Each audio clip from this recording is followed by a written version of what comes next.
live in California here in the beautiful Mountain View at the museum, and I'm here with Adil, who's we're gonna have a quick chat on the art of decomposition. But let's hear a little bit about you. You just had your talk a bit earlier today, right? And yeah, just tell us a little bit about your talk earlier and your experience here at the summit. Yeah, look, it's my second time coming to the summit. I was joking with Josh and Josie and Zanat. I was like, finally, we have something to compete with ProductCon. And we'll eventually get there. I've always felt that technical program managers needed to get the community together and do this. And honestly, it's fantastic. It's bigger than last year, and then the next year it's going to be even bigger. And clearly, I have not said anything that been let's not invite that guy again, right? So no, look, it's always great. I like the concept of lightning talk that they did this time around. So it was quick, very practical topics. So really, enjoying myself. Yeah, bite-sized chunks. So there we go. Yeah, so Adil, you are working now at Humane. You were before that at Nike, Apple, Google, and then Apple, and delivering world-class UI-intensive apps, working in different SMEs, engineers, designers, technical writers, and all that. So tell us a little bit about what you do at Humane. Yeah, so I'm the head of software program management at Humane, and the responsibility for me and my team is that we're developing not just how we release software on our device, the AI pin, but also on the cloud side, because we're working with a lot of LLMs and new Gen AI technologies. So how we marry that with a physical product, how that gets shipped out to our customers, that's the responsibility of my team. And one of the things that I've been doing for the past year or so is developing the entire release playbook of how often do we ship device OTAs, when do we ship them, how frequently do we want to ship them in a year, what are the milestones, gates, the entire playbook. And at the same time, working very closely with the leadership to sort of hone our product roadmap process as well. Right. What do we go focus on in the next release or the release after that? How do we think about what are we doing in this quarter? What are our business goals and objectives and KPIs? So that responsibility falls to my team. So I would say we're not the traditional TPM where we only focus on the program management aspect. We're slowly developing what I call a hybrid organization where we're product managers married with program management. So we own the entire feature development process end to end, from PRD writing all the way down to looking at customer feedback coming back to see if do we still want to keep investing in this area, or is it good enough that we can move on to something new? That's interesting. It's sort of like an agile sort of mindset where you have that ability to own your entire domain and not have decoupled, and which is actually a great segue into the talk that you gave earlier on the art of decomposition. So tell us a little bit about what is the art of decomposition. Yeah, so it came from my own sort of experience. I like to say I was lucky enough in my career. I spent a majority of my time at Apple in the iOS program office, and this was a central program management team that was building the iOS operating system. And for each iOS release or year that I was there, I worked on a different team and a different project. I started at the Core OS layer, then I worked up to security engineering and cryptography, then I started working on the apps layer, Apple Pay, and then the deep integration between Apple Pencil. So, and then I went to Google where I did IoT, then I did a programming language, and then I went to Nike where I did data privacy. So I was always at this intersection of software and hardware, but always something different. So what that meant was I had to constantly reacclimatize myself to not just the technologies that I was working with, the people that I was working with, and my programs were increasing in scope and size. So what started to take shape was, I get this question a lot, and this is something I talk about in my talk as well, is either new or mid-level EPMs or TPMs come to me and be like, we want to grow to the next level. How do I become more technical? And I've always felt like that's the wrong question to ask. It's not like you're not going to get to the next level by learning how to do Python really well or by learning how to do Swift UI really well. That helps you to understand what it is that you're working on. But the right question that they were actually asking, but with the wrong words, was how do I get good at learning something new really fast? Right. And part of that is what I call decomposition. And the entire sort of the theory is that every complex system is a composition of very finite, singular atomic systems that are individually stitched together through connectors, and that they adhere and operate to a set of rules and constraints.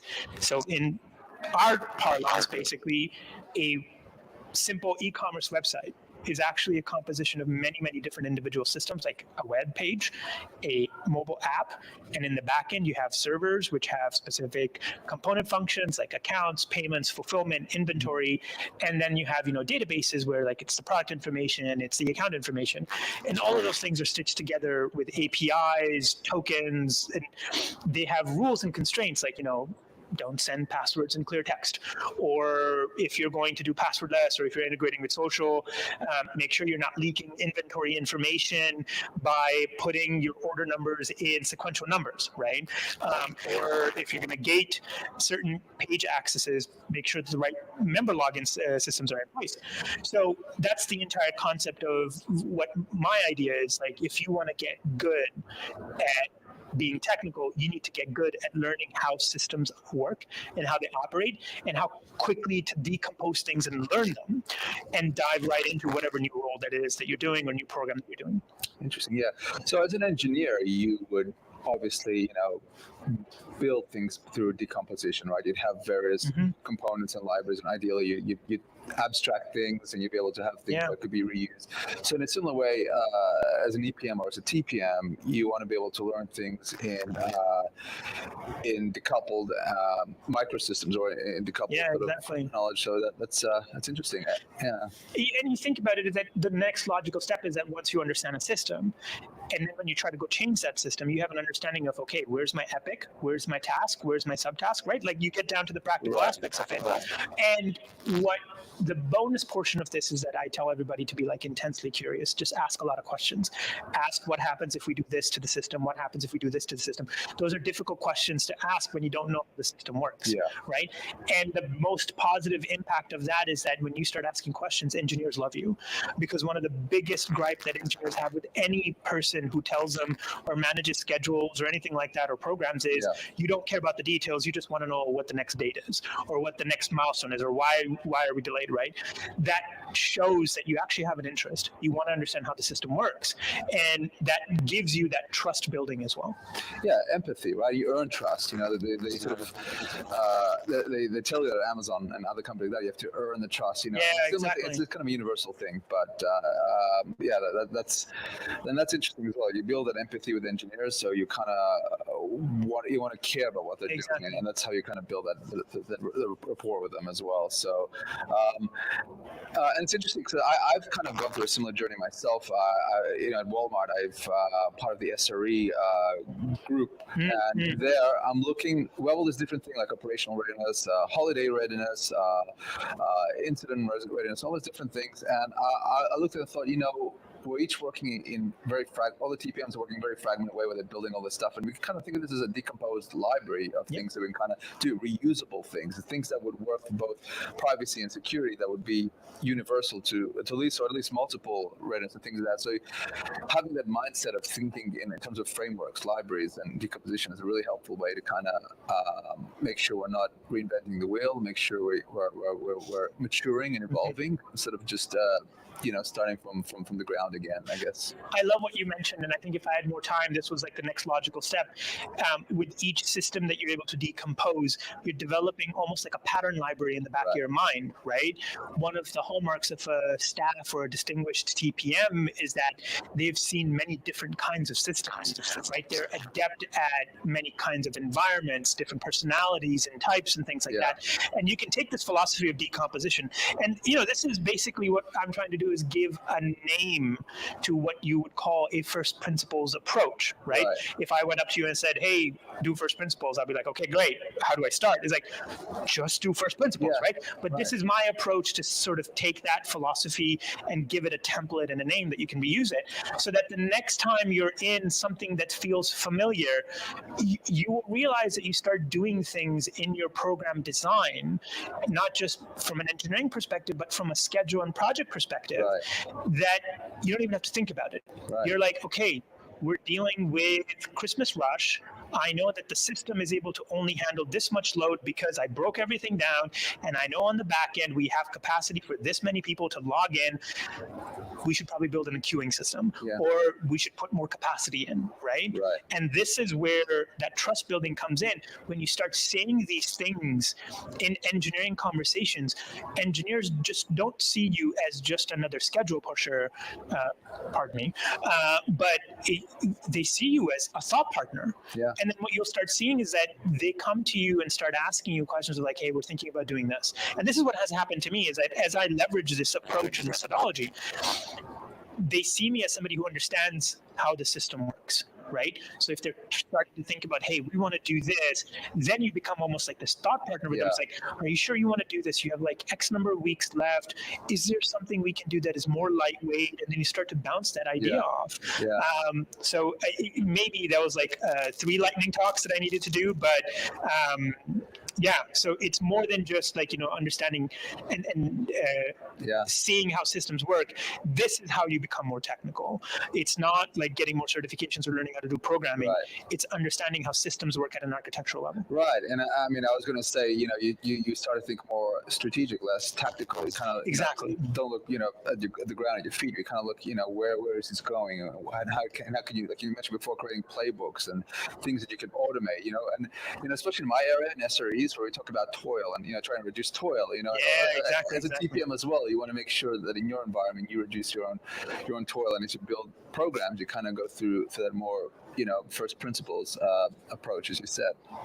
So as you kind of went through this mindset, how did you approach introducing this to your organization? What are the challenges? How was it? Was it embraced fully? Were there any concerns? So the way to think about it is that this is a very personal tool, right? The way I leverage this is that I have a team of TPMs that reports to me. I had a similar thing at Nike, so I've been a people manager for quite some time, and I work with many junior EPMs and TPMs and technical product managers, as well as people who are like been traditionally in like the Scrum Master role, and they're looking for like guidance of like how to become more technical. So this is sort of like my own personal like a toolkit that I try to arm every new TPM or somebody who's trying to figure out how to reach that next level. It's to work with them to help them understand that, look, the secret is not what language or what technology you understand or what cloud you're well versed in. Your goal as a TPM is to be what I call a specialist, like a generalist specialist. You're a systems thinker who's able to break down and understand any system in a very short amount of time. That's the value that you will bring as your career progresses, and that's what you're aiming for, is becoming a specialist at a whole host of technologies. And especially with how rapidly Gen AI is completely changing our landscape of technology, and not just engineering, but processes in general are being automated so rapidly, our understanding and keeping up with them needs to be revved up as well. Because what was true about LLMs and Gen AI 6 months to 8 months ago is not true now. They're far more capable. So how do you stay on top of that? Because the world in which the TPMs operate is constantly changing. You apply first principles approach, you go system by system, you break it all down, you understand how it works, and that's how you take yourself to the next level. You mentioned even with AI, that's not the pancreas. I mean, basically you decompose things. You can create prompts that are decomposable format to get the information that you need to guide you in that. But I mean, and TPMs need to work in a very ambiguous state where they need to disambiguate ambiguate things. So when you talk about decomposition, that's the generic way you kind of do it and be a specialist in a generic way. Yeah, that's like the fourth lightning talk now. It's like, how do you take the system and start to utilize it to break down disambiguity, right? A lot of bottlenecks in projects and risk is things that we weren't aware of or we didn't understand, right? That's the thing with product development of something like this, is that you have a certain understanding of what this thing is capable of, and the moment you launch this thing and you open it to the wild, there's a whole host of things you will learn that you never even thought about, because the users are sort of that fantastic, we didn't even know we could do that or think about it this way, right? So part of this is that when you learn how systems are composed, you can ask questions, you can become more curious. And what you're starting to do is almost look around the corner and anticipate. We know what the system's edges and constraints are. Right. We can predict that if it operates outside of those parameters, a whole host of things can go wrong. And then you start to plan for those hosts of things. And then what you come off to your leaders is, hey, that dude, that gal, they know exactly how to build a proper program. Look at that risk management that they just did, right? Right. And a part of and everything goes back to you understand how the system works. Right. Yeah. And you work better with engineers because they see that you understand and all that. But it sounds fantastic. I think we've got our next agenda for next year in the Lightning Talks, but maybe we'll bring you back for our podcast and could do a full hour and kind of dive a bit deeper. I would love to. Yeah. I would love to. Technical program management is very near and dear to my heart. It's something I'm very proud of. Yeah. I've been doing this. I went to university with the sole purpose of becoming a project manager in the software space. So that's all I've been doing since I was an intern. Fantastic. That's great. And we're all advocates. We're all evangelists for this industry, and it's great 100%. To have people like you. So I appreciate it. Thank you very much. Thank you. Really good. See you around. Enjoy the rest of the summit. Thank you.